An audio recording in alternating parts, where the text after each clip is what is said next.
So this is lecture number 14th of electrostatics और lecture number 13 तक हमने जितने भी इलेक्ट्रिक फील्ड होते हैं, जिन भी चार्ज कन्फिग्रेशन की वजह से इलेक्ट्रिक फील्ड होती है, वो सारी चीज़ें हमने डिस्कस कर ली थी। और इस लेक्चर में हम लोग उन्हीं चीज़ों से रिलेटेड इलेक्ट्रिक फील्ड के ऊपर क्वेश्चन सॉल्व करेंगे और ये देखेंगे कि क्वेश्चंस किस प्रकार से आ सकते हैं इस पार्ट में इलेक्ट्रिक फील्ड के ऊपर और उनको किस प्रकार से हम सॉल्व करेंगे, क्या हमारी स्ट्रेटजी होगी। तो ये सारी चीज़ों को आज हम इस लेक्चर में देखने वाले हैं। देखिए, सबसे पहले हम आज लेक्चर में स्टार्ट करेंगे ग्राफ्स से। लास्ट लेक्चर तक हमने सारे फॉर्मूलों को पढ़ लिया है, सारे टाइप के चार्ज कन्फिग्रेशन की वजह से उन सारे फॉर्मूलों को पढ़ लिया है। तो अब हम इस लेक्चर में ग्राफ से स्टार्ट करेंगे। देखिए, सबसे पहली जो चीज़ है that is electric field due to ring. इसका ग्राफ मैं ऑलरेडी बनवा चुका हूँ, फिर भी आप इसको वापस से भी बना लेंगे। यहाँ पर आपके पास एक चार्ज्ड रिंग है और उसकी वजह से उसकी एक्सिस पर किस प्रकार से इलेक्ट्रिक फील्ड वेरी करता है, उस चीज़ को यहाँ पर ग्राफ के माध्यम से दिखाया गया है। वाई एक्सिस पर इलेक्ट्रिक फील्ड है और एक्स एक्सिस पर डिस्टेंस है। ठीक है, यहाँ पर जस्ट अ सेकेंड, यहाँ पर वाई एक्सिस पर तो इलेक्ट्रिक फील्ड रिप्रेजेंट हो रहा है इस वाले ग्राफ में,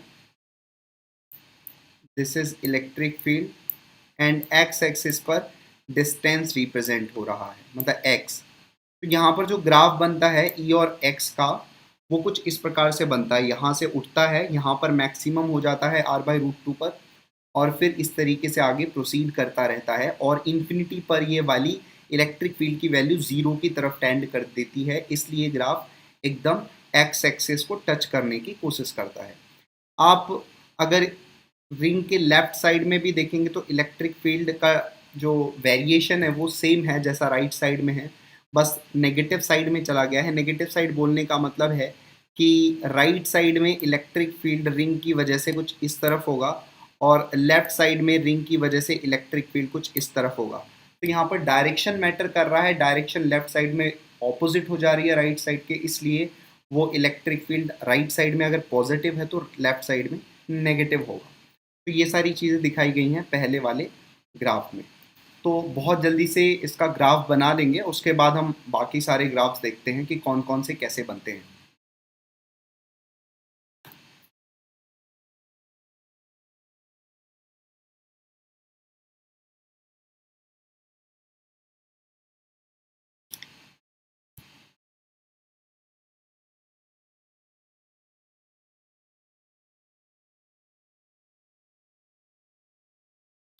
ठीक है, चलो, मुझे लगता है आपने बना लिया होगा क्योंकि ये ग्राफ ऑलरेडी हम बना चुके हैं। तो ठीक है, फिर भी अगर आप नहीं बना पाए हो तो बता देना मुझे, मैं थोड़ा सा स्क्रॉल कर दूंगा नीचे की साइड।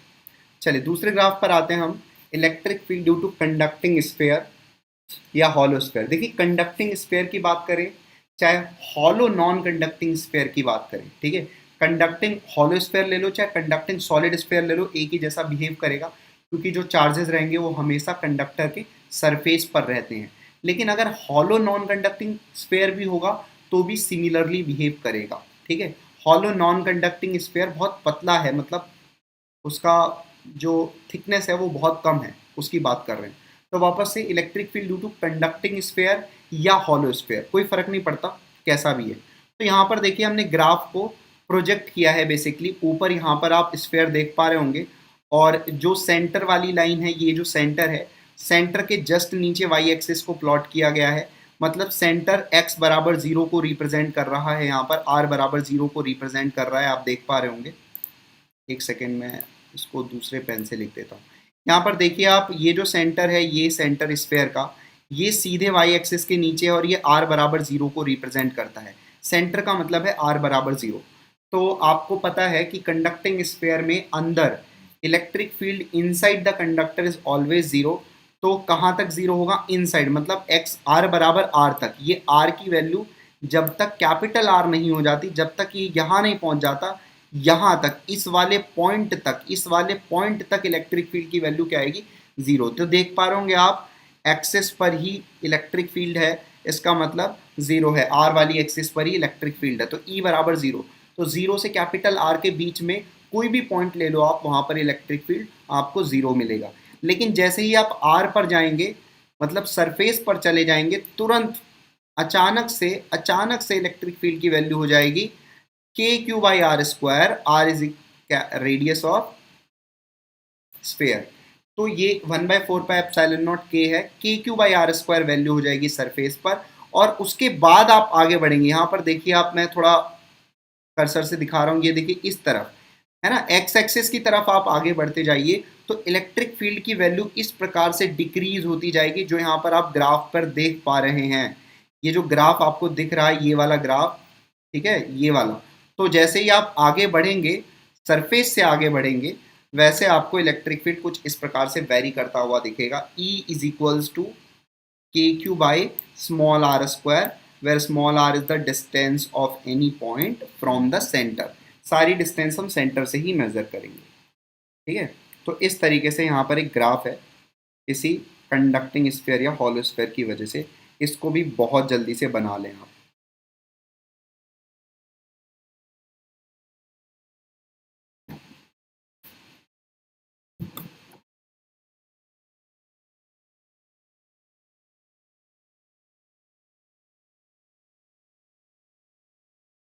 और याद रखेंगे कि कंडक्टर के अंदर इलेक्ट्रिक फील्ड हमेशा ही जीरो होता है। Inside the material the conductor electric field will be zero, ठीक है।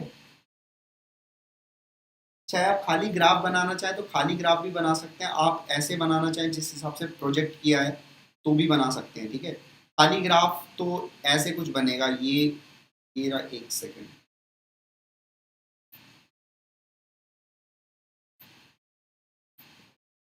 If you wish to draw only graph, project नहीं करना चाहते हैं स्फेयर के साथ, तो आप इलेक्ट्रिक फील्ड की एक्सिस बनाइए, आर एक्सिस बनाइए, ठीक है। यहाँ से लेके यहाँ तक इलेक्ट्रिक फील्ड ज़ीरो रहेगा, इसका मतलब ये वाली लाइन ऐसे चली जाएगी, ठीक है। और इसके बाद इलेक्ट्रिक फील्ड डिक्रीज करने लगेगा, तो ये वाली लाइन कुछ ऐसे चली जाएगी। अगर खाली आप इलेक्ट्रिक फील्ड और आर का ग्राफ बनाना चाहते हैं तो इस तरीके से कुछ ग्राफ बनेगा, जो कि आप नीचे यहाँ पर भी देख सकते हैं, ठीक है। तो ये ग्राफ्स आप याद रखेंगे, ऐसे क्वेश्चंस आ सकते हैं इसमें से। Which of the following graph will represent the electric field pattern due to conducting sphere, ऐसा क्वेश्चन आ सकता है। तो फिर वहाँ पर आपको ग्राफ याद होगा तो आप तुरंत ही उस क्वेश्चन के लिए टिक कर देंगे और तुरंत आ जाएंगे, ठीक है। चलिए, उम्मीद है कि आपने यहाँ तक बना लिया होगा। अब आगे बढ़ते हैं और दूसरा ग्राफ देखते हैं। Electric field due to non conducting solid sphere. अब देखिए यहाँ पर नॉन कंडक्टिंग सॉलिड स्फेयर है, तो आपने देखा होगा उस फॉर्मूले में नॉन कंडक्टिंग सॉलिड स्फेयर में अंदर भी इलेक्ट्रिक फील्ड आता था, ठीक है। कितना आता था, K Q small R upon R cube. Small R को शायद हमने एक्स बोला था अपने फॉर्मूले में, वो मैटर नहीं करता है। अब देखिए सेंटर पर कितना होगा, सेंटर पर नॉन कंडक्टिंग सॉलिड स्फेयर की वजह से इलेक्ट्रिक फील्ड जीरो होगा, ठीक है। और सेंटर से लेके स्फेयर के सरफेस तक, मतलब अंदर के प्रत्येक पॉइंट पर, जैसे ये स्फेयर है तो ये सेंटर से लेके यहाँ तक अंदर कोई भी पॉइंट ले लो आप, अंदर कोई भी पॉइंट ले लो, वहां पर भी इलेक्ट्रिक फील्ड प्रेजेंट होगा। और वो लीनियरली वेरी करेगा, स्ट्रेट लाइन के हिसाब से वेरी करेगा, क्योंकि फॉर्मूला क्या है उसका, K capital Q charge on sphere into R small R distance of point from centre upon capital R cube, ये था ना। तो देखिए के तो कांस्टेंट है, क्यू तो कांस्टेंट है charge on sphere, capital R भी कांस्टेंट है। ये स्मॉल आर वेरी कर रहा है क्योंकि ये आर क्या है, it is the distance of the point. मान लो यहाँ पे पॉइंट है तो सेंटर से इसकी डिस्टेंस कितनी है, आर। अब ये पॉइंट थोड़ा आगे बढ़ जाएगा, कुछ समय बाद यहाँ पहुँच जाएगा तो आर की वैल्यू चेंज हो जाएगी। तो यहाँ पर देखिए जो इलेक्ट्रिक फील्ड है वो डायरेक्टली प्रोपोर्शनल किसके है, आर के डायरेक्टली प्रोपोर्शनल। इसका मतलब ग्राफ जो बनना चाहिए वो स्ट्रेट लाइन बनना चाहिए। तो ई और आर का जो ग्राफ अंदर बना है वो स्ट्रेट लाइन बना है, ठीक है। उसके बाद क्या फॉर्मूला आता है इसका, मतलब बाहर की साइड अगर हम नॉन कंडक्टिंग सॉलिड स्फीयर के बाहर चले जाएं तो वहां पर इलेक्ट्रिक फील्ड का फॉर्मूला आता है K Q by R square, small R square, ठीक है। K Q by small R square ये होता है बाहर की तरफ, ठीक है।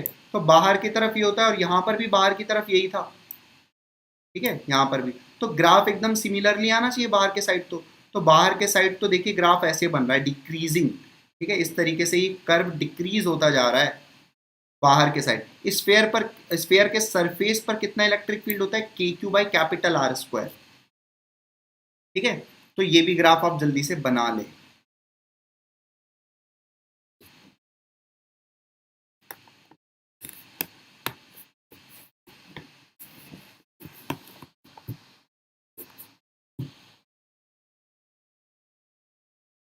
ठीक है, सिंपल सी चीज है, उसको बना लेंगे बहुत जल्दी से।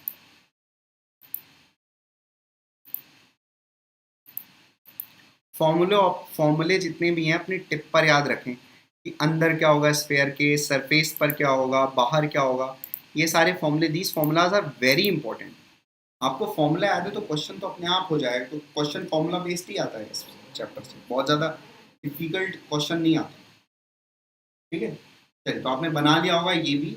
अब हम आगे और बढ़ते हैं और नेक्स्ट ग्राफ की तरफ ध्यान देते हैं, and that is electric field due to non conducting solid cylinder.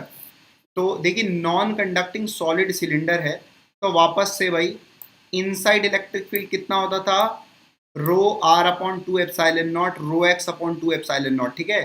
तो ये भी रो भी कांस्टेंट है, टू भी कांस्टेंट है, एप्सिलॉन नॉट भी कांस्टेंट है। तो अंदर वाला जो, ठीक है, आर तक, मतलब अंदर अंदर इलेक्ट्रिक फील्ड क्या होगा, एक्स के डायरेक्टली प्रोपोर्शनल हो गया, है ना, आर के डायरेक्टली प्रोपोर्शनल हो गया, तो स्ट्रेट लाइन बन जाएगा अंदर। और बाहर की बात करें हम तो क्या होगा, डिक्रीज होने लगेगा, क्योंकि बाहर inversely proportional to R square होता है। तो आपने फॉर्मूला देखा होगा, तो ये इसका ग्राफ बन जाएगा नॉन कंडक्टिंग सॉलिड सिलेंडर का। तो ये भी बना लेंगे आप, कोई डाउट हो तो पूछ लेना, ठीक है। बेसिकली मैं यहाँ पर ये एक्सप्लेन करने की कोशिश कर रहा हूँ कि ग्राफ कैसे बन रहे हैं, अदरवाइज तो आपको ग्राफ याद ही रखने हैं, ठीक है, कोई लॉजिक बेस्ड नहीं जाना है, ठीक। But these are very simple, इनको लॉजिकल फॉर्म में प्रेजेंट किया जा सकता है,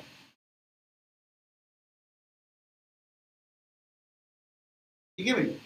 चलिए, तो इन सब ग्राफ्स को भी जैसे आप फॉर्मूला टिप पर रखेंगे, ग्राफ भी टिप पर रखेंगे, क्योंकि बहुत सारे क्वेश्चंस ग्राफिकल बेस्ड आते हैं, ठीक है।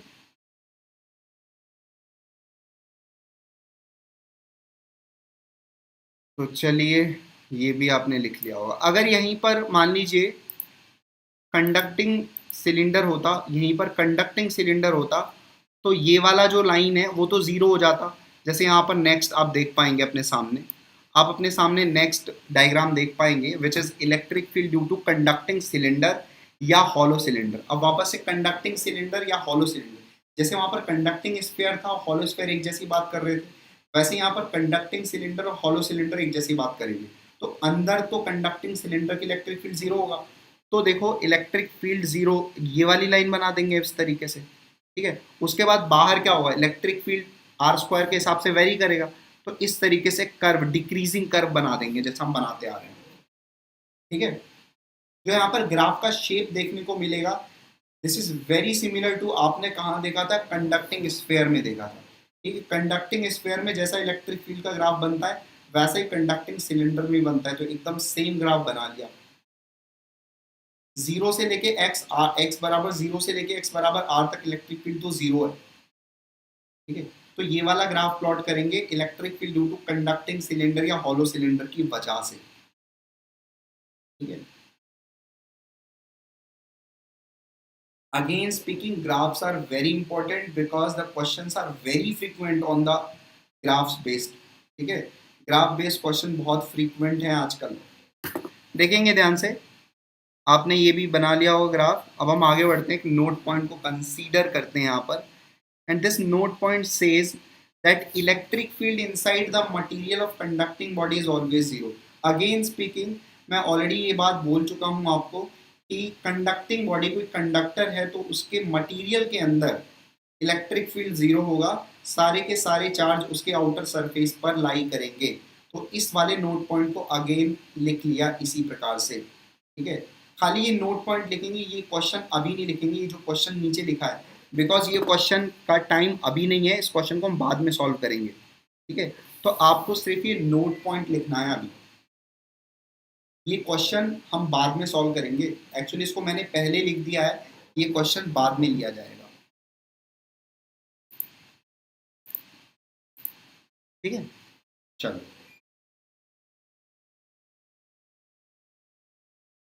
तो भाई आई होप आपने नोट पॉइंट भी अच्छे से लिख लिया होगा।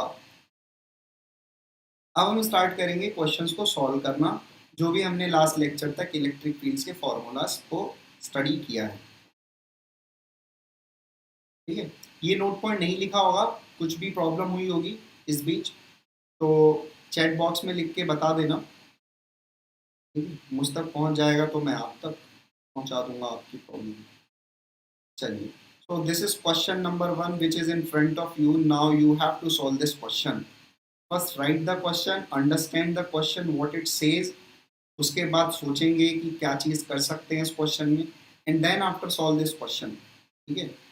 तुक्का मारने वाले लोगों को इनविटेशन नहीं दिया गया है यहाँ पर, ठीक है।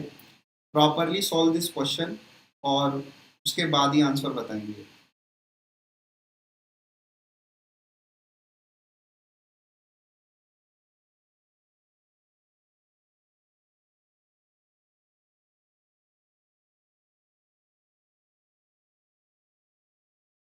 First read the question and understand the question.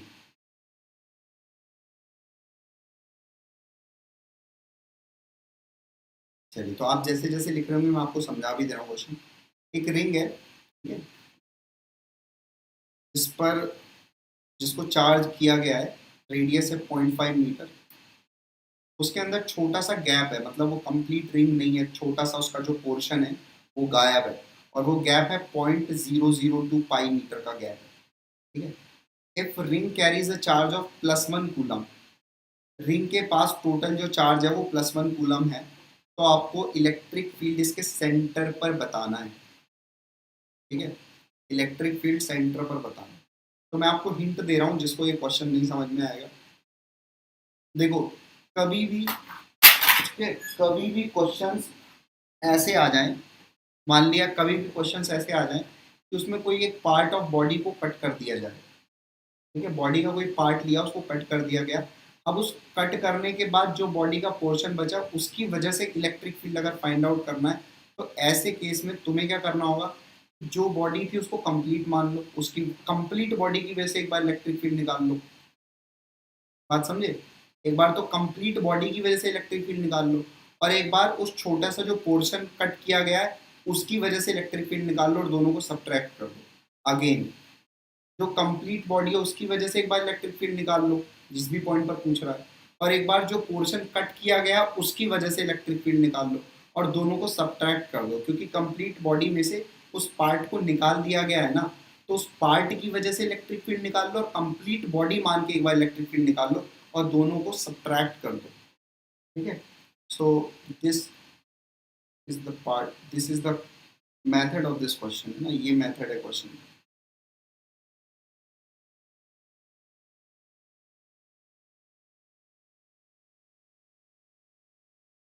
अब देखो यहाँ पर एक्चुअली में गैप बहुत छोटा है, ठीक है। चलो, आपने लिख लिया होगा, मैं इसको सॉल्व करना बताता हूँ आपको। एक दो क्वेश्चन पहले मैं खुद बताता हूँ, उसके बाद आप यूज टू हो जाओगे तब कर लेना। देखो, ये गैप बहुत छोटा है, ठीक है। तो इसका जो चार्ज होगा, मतलब आप सोचो ना 0.002 पाई, अगर इसका पूरा पूरा ये पूरा पार्ट कितना होगा, पूरा पार्ट होगा 2 पाई × r, ठीक है। 2 पाई × r, r कितना है 0.5, ठीक है। तो 0.5 × 2 पाई होगा, और ये तो बहुत ही छोटा है, उसका 1000 टाइम्स छोटा है। बात समझ रहे हो? ठीक है, 1000 टाइम्स नहीं, मतलब 2 पाई × 5 होगा ना, और ये 2 पाई × 0.001 है, ठीक है। तो काफ़ी छोटा है, ये देख लेंगे। तो इसका जो चार्ज होगा, यहाँ पर जो चार्ज होगा वो बहुत छोटा सा चार्ज होगा, मतलब अगर सुन लो अच्छा, charge on the element opposite to the gap is, ठीक है। तो छोटा सा चार्ज हमने डी क्यू मान लिया, उसको निकाल लें। उसको कितना निकालेंगे कि 2 पाई r यूनिट लेंथ पर तो टोटल क्यू चार्ज है, ठीक है। थोड़ा अप्रॉक्सीमेशन कर रहे हैं यहाँ पर देखो, रिंग ऑफ चार्ज कैरीज 0.5, तो यहाँ पर क्या कह रहे हैं 2 पाई r, ये जो पूरा सरकमफेरेंस है उस पर तो क्यू चार्ज मान लिया हमने, ठीक है। तो चार्ज q/2 पाई r इंटू इसकी लेंथ से मल्टीप्लाई कर दिया तो हमको क्या मिल गया, इतना चार्ज मिल गया, इतना चार्ज। यहाँ पर कितना चार्ज होता, अगर होता यहाँ पर कुछ चार्ज तो कितना चार्ज होता डी क्यू, और उसकी वैल्यू क्या है, total charge upon 2 pi R into 0.002 pi. ठीक है, ये चीज समझ में आई होगी। अब देखो यहाँ पर ध्यान से, क्यू का वैल्यू क्या है, +1 कूलम। ठीक है, क्यू का वैल्यू टोटल जो चार्ज है इसके ऊपर वो +1 है, तो क्यू की वैल्यू 1 रख देंगे यहाँ पर, और 2 पाई इंटू आर की वैल्यू 0.5 है तो वो पुट कर दिया यहाँ पर। ठीक है, बात तो इतनी समझ गए होगे। इनटू ये लिख रहे हैं इसको 0.002 को क्या लिख रहे हैं, 2 पाई अपॉन 1000 लिख दे रहे हैं, ये भी समझ गए होगे। तो यहाँ से डी क्यू मिल जाएगा मेरे को, विच इज 2 × 10⁻³ कूलम। ठीक है, तो यहाँ पर अगर कुछ चार्ज होता, मान लो अगर ये कंप्लीट होता, तो यहाँ पर जो चार्ज होता यहाँ पर, उसकी वैल्यू क्या होती, 2 × 10⁻³ कूलम। ठीक है, अब हम खाली इस वाले पोर्शन की वजह से इलेक्ट्रिक फील्ड निकालेंगे, इस वाले पोर्शन की वजह से इलेक्ट्रिक फील्ड निकालेंगे जो काट दिया है, मतलब डी क्यू की वजह से। तो ये तो एक बहुत छोटा सा पार्ट है ना, इसको तो पॉइंट चार्ज ही मान सकते हैं। ठीक है, चलो देखो, अब हमने इसी की वजह से हमने इलेक्ट्रिक फील्ड निकाला सेंटर के ऊपर। ठीक है, तो क्या हो जाएगा, के इंटू क्यू, के into Q upon R²।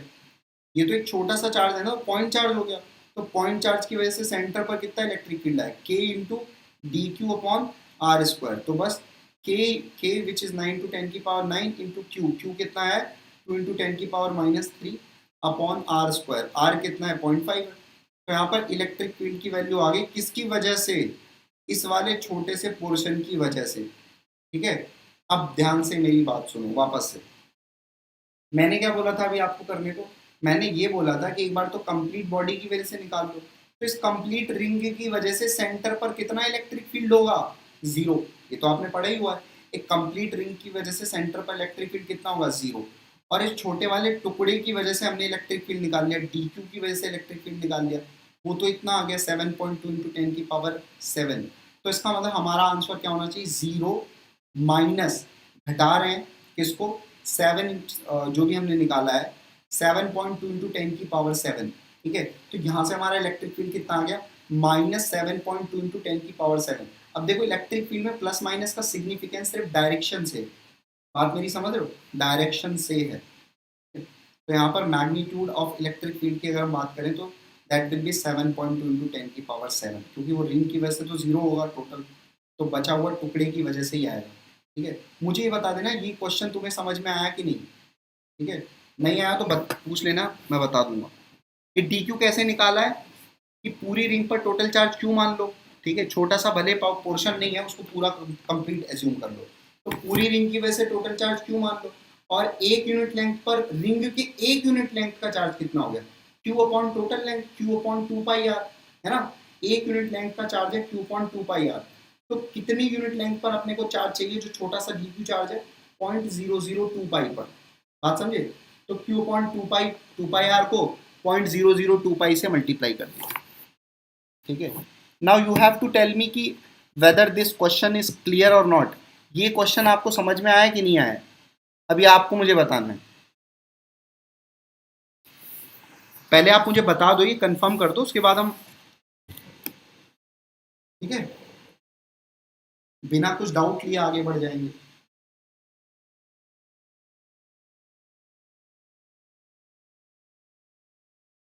Clear करो जल्दी से, क्वेश्चन में कोई डाउट तो नहीं है आपको, और अगर डाउट हो तो एक बार और समझ लेंगे, स्टार्टिंग में हो सकता है डाउट हो जाए, कोई दिक्कत नहीं है ना।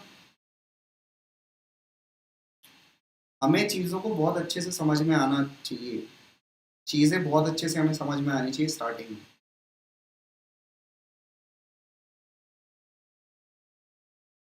मुझे ये क्लियर कर दो कि आपको सारी चीज़ें बढ़िया समझ में आ गई इस क्वेश्चन में या नहीं।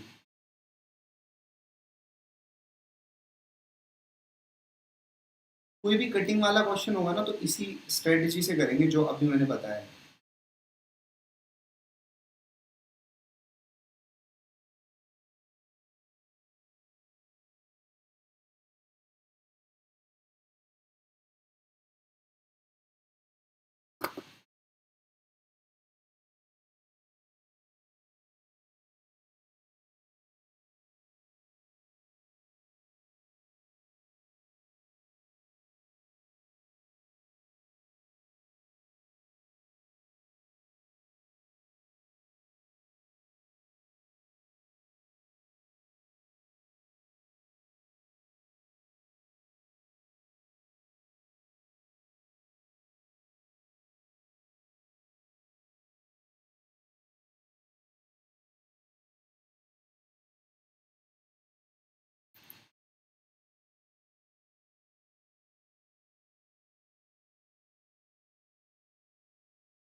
अरे समझ में आया या नहीं ये तो बता दो।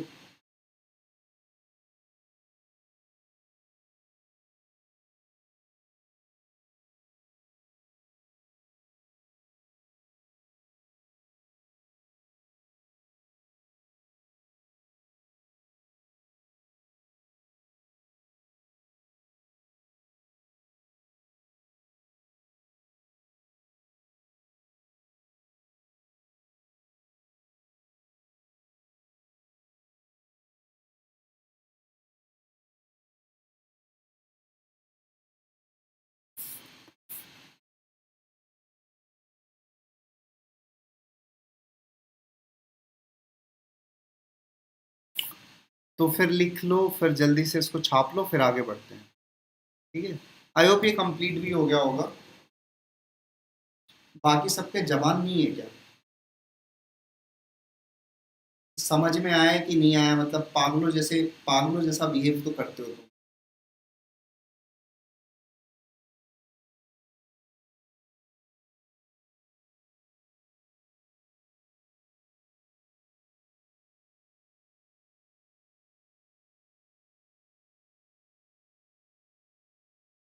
चलो ठीक। तो ये क्वेश्चन हो गया, अब हम आगे नेक्स्ट क्वेश्चन देखते हैं। तो इसका आंसर क्या आ जाएगा? 7.2 × 10⁻⁷, जो कि आप ऑप्शन में देख पाएंगे, which is option B. B option आ गया। ठीक है। नेक्स्ट क्वेश्चन आपकी आंखों के सामने है, आप इसे कर सकते हैं।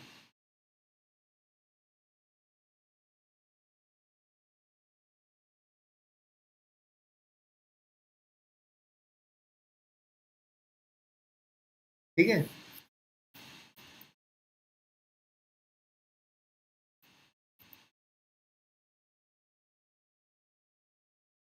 एक सेकंड रुको। हाँ ये रहा। ठीक है। चलो अगला क्वेश्चन तुम्हारी आंखों के सामने, फटाफट इसको सॉल्व करो।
देखो क्वेश्चन में दिया है कि थिन ग्लास रॉड, एक पतली सी ग्लास रॉड है जिसको बेंड कर दिया गया सेमी सर्कल में, इसका रेडियस है स्मॉल आर।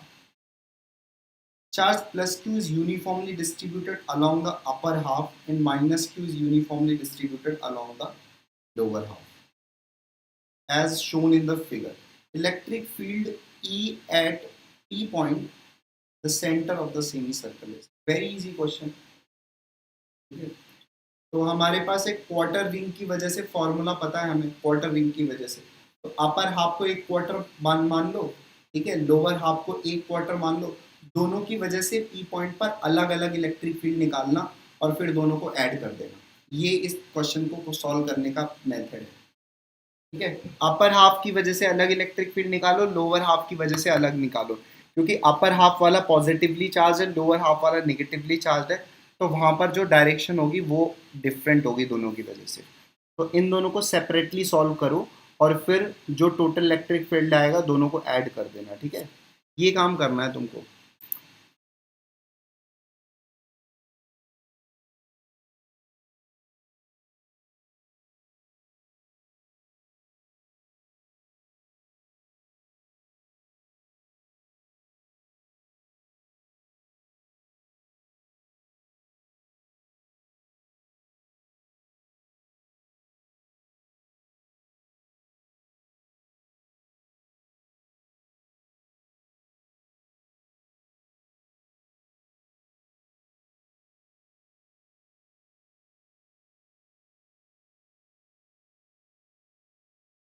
जल्दी से आंसर बता दो इसका, ये वाला क्वेश्चन का आंसर बता सकते हो।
तो जल्दी बताओ, इतना टाइम तो लगेगा नहीं इस क्वेश्चन में, जितना टाइम ले रहे हो तुम।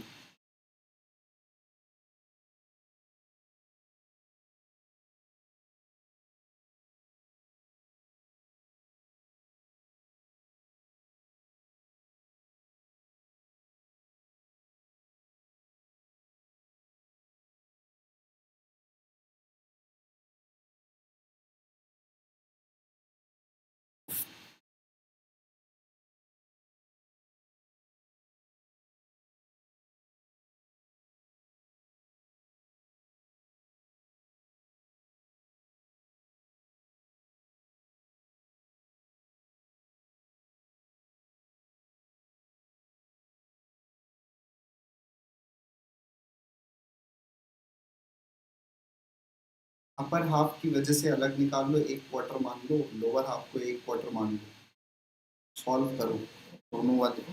अपर हाफ की वजह से दो कंपोनेंट आएंगे इलेक्ट्रिक, लोअर हाफ की वजह से दो आएंगे।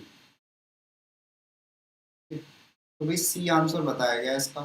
चलिए देख लेते हैं इसका सी आंसर आ रहा है कि नहीं। क्यू अपॉन, इसका आंसर आ रहा है ए।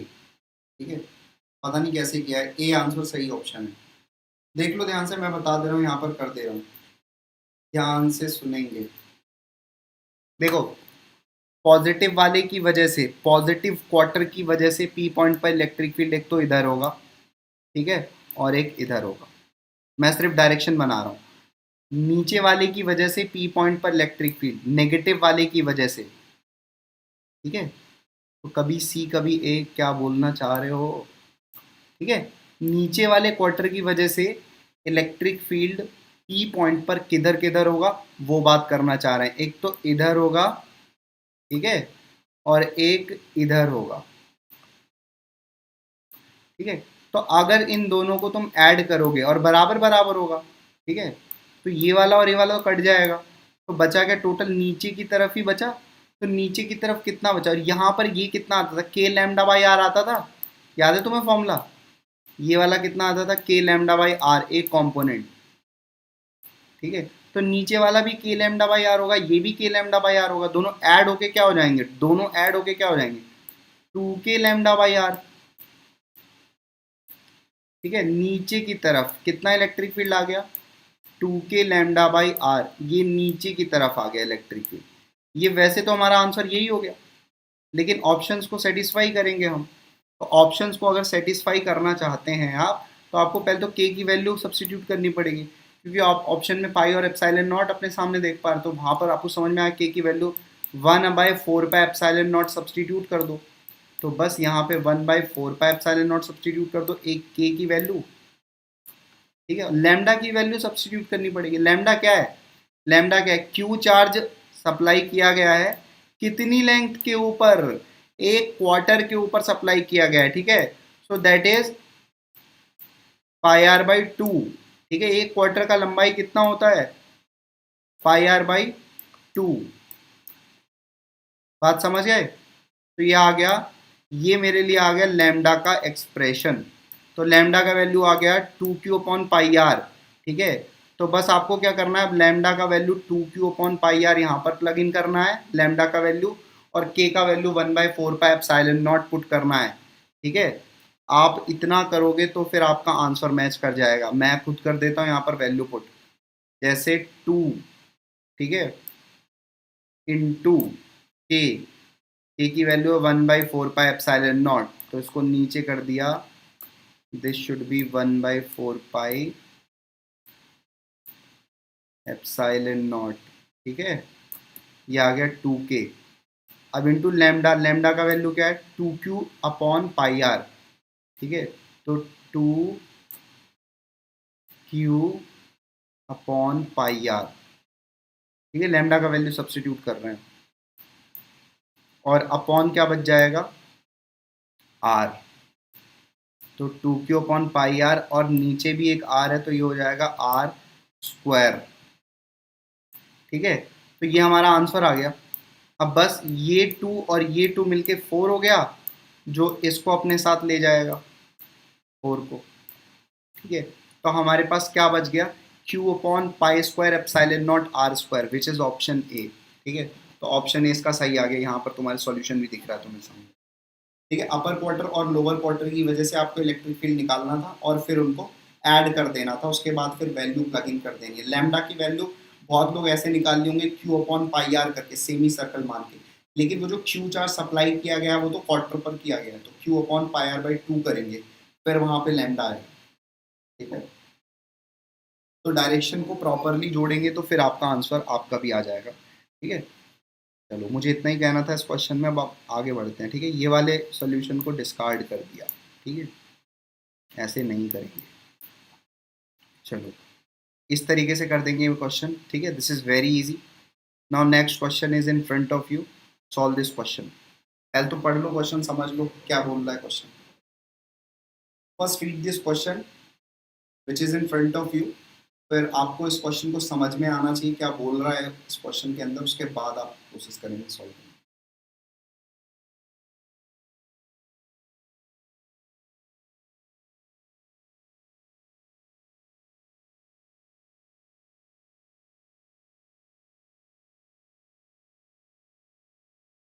Now the question says that electric field vector find out करना है P पॉइंट पर। P पॉइंट कहाँ पर है, A, A पर है। Due to 3 infinite long line charges along XYZ axis पर 3 इनफाइनाइट लॉन्ग वायर्स रखे हुए हैं, तो charge density of the wire is lambda. ठीक है, पहले तो इस क्वेश्चन को इमेजिन कर लो अपने दिमाग में। देखो, एक तो वायर ये रहा, एक वायर ये रहा, और एक वायर ऐसे, ये 3 तरीके से वायर रखे हैं, और एक पी पॉइंट है। पी पॉइंट क्या है, A, मतलब एक्स पर भी ए गए, वाई पर भी ए गए, जेड पर भी ए गए, तो यहाँ पर कोई पॉइंट रखा हुआ है। ठीक है, थोड़ा सोचो, इसको समझो, और फिर क्वेश्चन को सॉल्व करने की कोशिश करो। ये थोड़ा 3 डायमेंशनली इमेजिनेशन पर बेस्ड क्वेश्चन है, तो यहाँ पर आपको 3 डायमेंशनली इमेजिनेशन करना पड़ेगा इस क्वेश्चन के लिए। ठीक है, जब आप एक बार पॉइंट सोच लेना कि पॉइंट कहाँ पर है, उसके बाद एक एक वायर की वजह से निकाल देना, एक्स वाले वायर की वजह से, वाई वाले वायर की वजह से, जेड वाले वायर की वजह से। ठीक है, थोड़ा बहुत सोचो, पहले तो खुद से सोचना स्टार्ट करो इस क्वेश्चन में, गलत सही कुछ भी हो चलेगा। पहले तो ये इमेजिन करो कि पॉइंट कहाँ पर है, वायर्स कहाँ पर है, ये पहले इमेजिनेशन आनी चाहिए। थोड़ा देर 2-3 मिनट अपना दिमाग घुमाओ, फिर क्वेश्चन को सॉल्व करेंगे। पहले खुद तो सोचो।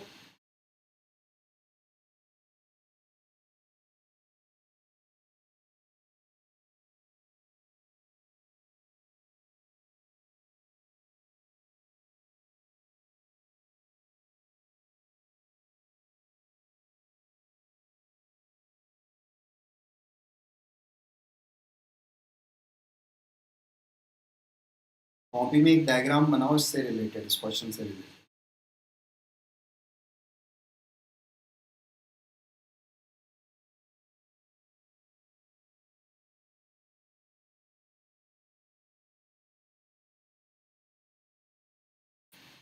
तो मुझे इस क्वेश्चन में एक चीज बता दो बस, कि अगर तुमने इमेजिन कर लिया पॉइंट और वायर, मतलब एक्स वाले वायर से, वाई वाले वायर से और जेड वाले वायर से, डिस्टेंस तो सभी बराबर होगी। चाहे एक्स वाले वायर से पॉइंट की डिस्टेंस देख लो, चाहे वाई वाले से, चाहे जेड वाले से पॉइंट की डिस्टेंस देख लो, सारी डिस्टेंसेस बराबर आएंगी। तो तुम पहले ये बता दो कि डिस्टेंसेस कितनी होंगी।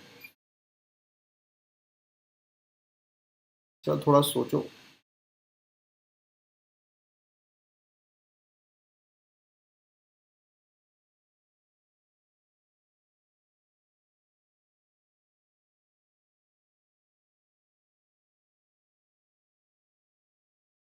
चलो अगर दिमाग नहीं काम कर रहा है कोई बात नहीं, हम कराते हैं। देखो ध्यान से सुनो, अच्छे से समझते हैं। देखो जैसा एक, मतलब एक्स वाले वायर से जितना डिस्टेंस पर ये पॉइंट पी होगा, उतना ही वाई वाले से होगा, उतना ही जेड वाले से होगा। इतना मानते हो? तो हमने क्या किया, ये जेड वाला वायर है ऐसे करके, ठीक है, और पी पॉइंट कहाँ पर है, पी पॉइंट कुछ यहाँ पर है, ठीक है। जेड वाला वायर ऐसे है, पी पॉइंट कुछ यहाँ पर है, इस प्रकार से है। ये देखो, एक सेकंड ना, just a second।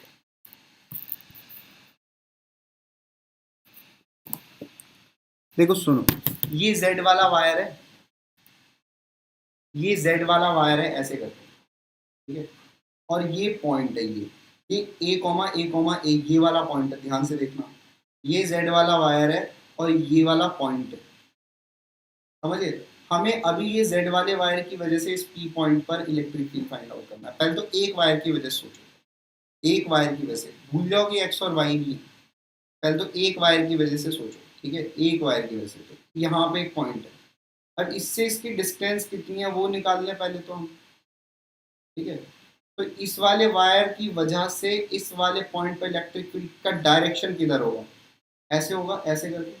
यहाँ पर पॉइंट है ऐसे करके होगा। इतना समझ में आया? इस वाले वायर की वजह से जो यहाँ पी पॉइंट है उस पर इलेक्ट्रिक फील्ड का डायरेक्शन ऐसे कुछ होगा, अवे फ्रॉम इट, ठीक है, ऐसे कुछ होगा। तो ऐसे कुछ के, ऐसे कुछ के, ये जो डायरेक्शन है इसके दो कंपोनेंट होंगे, एक इधर एक इधर, एक तो एक्स में होगा, एक वाई में होगा। खाली जेड वाले वायर की वजह से पी पॉइंट पर इलेक्ट्रिक फील्ड देख रहे हैं, तो जेड वाला वायर ऐसे, पी पॉइंट पर डायरेक्शन ऑफ इलेक्ट्रिक फील्ड ऐसे आएगा इस तरह। तो इसके दो कंपोनेंट होंगे, एक ऐसे एक ऐसे। ये बात समझे? तो यहाँ पर देख लो, अब अपने सामने ये थर्ड वाला वायर जो जेड एक्सिस पर रखा है, उसकी वजह से पी पॉइंट पर इलेक्ट्रिक फील्ड का डायरेक्शन देख पा रहे हो, ई3 वेक्टर, ठीक है, ई3 वेक्टर। बात मेरी समझे? अब इसके दो कंपोनेंट होंगे, एक तो इधर होगा ई3 का, और एक कंपोनेंट इधर होगा, ऊपर होगा। बात समझे? चलो अब देखो ध्यान से, ये वाली डिस्टेंस कितनी होगी, मतलब थर्ड वाले वायर से पी पॉइंट कितना दूर होगा। अब देखो सुनो, ये वाली डिस्टेंस कितनी, ये वाली डिस्टेंस ए है ना पॉइंट का कोऑर्डिनेट, तो ये भी डिस्टेंस ए होगी, ठीक है, और ये वाली भी डिस्टेंस ए हो जाएगी, ठीक है। तो भाई ये वाली डिस्टेंस कितनी हो जाएगी, हाइपोटेन्यूस हो गया ना, तो ये वाली डिस्टेंस कितनी हो जाएगी, √2a, ठीक है। तो r की वैल्यू तो आ गई ना √2a, बात समझे? तो यहाँ पर E3 को कितना लिखोगे, अगर E3 के मैग्नीट्यूड को लिखना होगा तो कितना लिखोगे, बोलो? पहले तो इतना ही समझ लो, मुझे इतना कंफर्म कर दो, यहाँ तक जो अभी तक बोला है वो समझ में आया कि नहीं। अगर यहाँ तक समझ में आ गया तो फिर हम आगे बढ़े, यहाँ यहीं तक नहीं समझ में आया, क्या मतलब है आगे बोलने का? मुझे ये कंफर्म करके दो, जितनी बात मैंने अभी तक बोली वो सारी समझ में आई कि नहीं है। अगर उनमें कोई डाउट तो पूछ लेना। तो थोड़ा सा इमेजिनेशन बढ़ाओ अपना, क्या चीज़ चल रही है। खाली जेड वाले वायर की वजह से सोचना है, ये पॉइंट यहाँ पर है, ये भी डिस्टेंस है, ये भी डिस्टेंस है, ये भी डिस्टेंस है। टेल मी कि कोई डाउट है या नहीं है, या तुम्हें पूरा समझ में आ गया, कि ये बता दो मुझे पहले, तो हम आगे बढ़ें।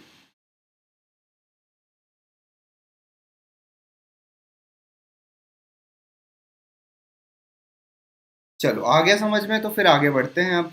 तो E3, ठीक है भाई, E3 का वैल्यू आप निकाल लोगे अब, क्योंकि आपको डिस्टेंस तो पता चल गया, फॉर्मूला आप जानते हो, इनफाइनाइट वायर की वजह से पी पॉइंट पर इलेक्ट्रिक फील्ड क्या होता है, 2k λ/r, आप ये फॉर्मूला जानते हैं, ठीक है। तो E3 के दो कंपोनेंट हो जाएंगे, E3 के 2 कंपोनेंट हो जाएंगे ना। ये वाला एंगल, ये जो ट्रायंगल बन रहा है, ये वाला ट्रायंगल, ये वाला एंगल कितना हो जाएगा, ये वाला एंगल, ये 45 डिग्री हो जाएगा। ठीक है, ये वाला एंगल कितना हो जाएगा, 45 डिग्री हो जाएगा। ये बात समझ, ये वाला, क्योंकि ये भी ए है ये भी है, तो ये 45 हो गया। तो E3 के 2 कंपोनेंट हो जाएंगे, एक तो हो जाएगा E3 cos 45 और एक हो जाएगा E3 sin 45। ठीक है, E3 cos 45 बोले तो 1/√2, E3/√2 आई कैप आ गया एक तो E3 के 2 कंपोनेंट, और एक आ गया E3/√2 जे कैप ऊपर के साइड। ठीक है, आई होप इतना भी समझ में आया होगा, आराम से समझेंगे एकदम आराम से। ठीक है, एक बार समझ में आ गया तो दूसरी बार एक क्वेश्चन आ जाएगा तो कर लोगे। ठीक है, हड़बड़ाने की जरूरत नहीं। तो ये E3 के 2 कंपोनेंट आ गए भाई, E3/√2 आई कैप प्लस E3/√2 जे कैप। ये समझ में ही आ गया होगा। चलो, तो वही तो लिखा है यहाँ पर। ठीक है, E3 की वैल्यू को उठा के रख दिया। E3 की वैल्यू क्या होगी, 2k λ/r। ठीक है, और r की वैल्यू कितनी है, √2a। बात समझ है। तो यहाँ पर E3 की वैल्यू रख देंगे 2k λ/r, r की वैल्यू √2a। तो जो वैल्यू आपको मिलेगी E3 की वो ये मिल जाएगा, ये E3 हो गया। ठीक है, आप E3 की वैल्यू को उठा के रख दो 2k λ/r, r मतलब √2। ठीक है, तो यहां से E3 का वैल्यू मिल गया मेरे को, E3 का वैल्यू मिल गया। अब ध्यान से सुनो, अब E3 का वैल्यू आ गया। अब मेरे को क्या चाहिए, एक्स वाले वायर की वजह से पी पॉइंट पर इलेक्ट्रिक फील्ड, जेड वाले वायर की वजह से पी पॉइंट पर इलेक्ट्रिक फील्ड, समझ गए। अब हम एक्स वाले, तो एक्स वाला वायर ऐसे होगा। ठीक है, और पी पॉइंट तो ये रहा ना, अब पी पॉइंट ये रहा, तो ये वाली डायरेक्शन कैसे आएगी, ऐसे कुछ आएगी, ऐसे करके। समझ पा रहे हो, ये एक्स वाला वायर है, पी पॉइंट यहाँ पर है, तो डायरेक्शन कैसे होगी, ऐसे कुछ होगी, ऐसे। ठीक है, इसके 2 कंपोनेंट होंगे, एक ये एक ऊपर। ये वाला कौन सा है, ये वाला के कैप वाला कंपोनेंट है जे कैप में, समझे, और ये वाला कंपोनेंट कौन सा है, आई कैप में। तो ऐसे ही एक्स वाले वायर की वजह से जो इलेक्ट्रिक फील्ड होगा वो जे कैप और के कैप में होगा, लेकिन मैग्नीट्यूड वाइज तो एकदम सिमेट्रिकल होगा ना। तो अगर मैं बात करूं एक्स वाले वायर की वजह से इलेक्ट्रिक फील्ड आई इवन, तो भी कितना होगा, इतना ही होगा, बस आई प्लस जे की जगह जे प्लस के आ जाएगा, आई प्लस जे की जगह जे प्लस के आ जाएगा। एक्स वाला वायर ऐसे है, पी पॉइंट ऐसे है, इलेक्ट्रिक फील्ड ऐसे गया, तो एक कंपोनेंट ये, एक कंपोनेंट ये वाला कंपोनेंट के कैप, ये वाला कंपोनेंट जे कैप। बात समझिए। ऐसे ही वाई में भी एक वायर है और पी पॉइंट यहाँ पर है। ठीक है, यहाँ पर है बेसिकली, ये वाई वाला वायर और पी पॉइंट यहाँ पर है। ठीक है, तो इस तरीके से देखो, इस तरीके से इलेक्ट्रिक फील्ड होगा, इस तरीके से, इस तरीके से, है ना, इस तरीके से। तो इसके भी 2 कंपोनेंट होंगे, एक ऐसे एक ऐसे, ये वाला आई और ये वाला के। ऐसे ही E2 वाई वाले की वजह से निकालोगे तो आई और के कैप में आ जाएगा, बट रहेगा तो एक ही जैसा, ये भी और ये भी। तो अब नेट इलेक्ट्रिक फील्ड चाहिए, तो हमने क्या किया, जेड वाले की वजह से निकाला है, एक्स वाले की वजह से निकाला है, वाई वाले की वजह से इलेक्ट्रिक फील्ड निकाला है, तीनों को वेक्टरली ऐड कर दिया। सो तीनों को वेक्टरली ऐड करने पर you will get the value like this. Now tell me कि कहां पर दिक्कत आई। कहीं पर दिक्कत आई तो प्रॉपरली टाइम लो, आराम से डाउट को लिखो अपनी, और फिर मैं उस डाउट को सॉल्व कर दूंगा आपकी। ठीक है, if there is any type of doubt in this question I will solve that, first write that doubt। Doubt को लिखो अपनी और उस डाउट को मैं सॉल्व कर दूंगा अगर कोई भी डाउट है। This question is properly imagination based question. जब भी ऐसे क्वेश्चन होते हैं जिसमें 2-3 कॉन्फ़िगरेशन होती है, तो एक चार्ज कॉन्फ़िगरेशन को पहले हैंडल कर लो, फिर दूसरी चार्ज कॉन्फ़िगरेशन पर जाओ। तो यहाँ से बहुत कुछ चीज़ सीखने को मिली होगी आपको। ठीक है, बाकी ये जब वीडियो ख़त्म हो जाएगा एंड आफ्टर दैट फिर से तुम क्या कर सकते हो, फिर से तुम इस चीज़ को अपने आप कर सकते हो कि कैसे कैसे मैंने बोला था, आप खुद सोच सकते हो इस चीज़ को। ठीक है, मुझे बता दो यहाँ तक कोई डाउट है क्या।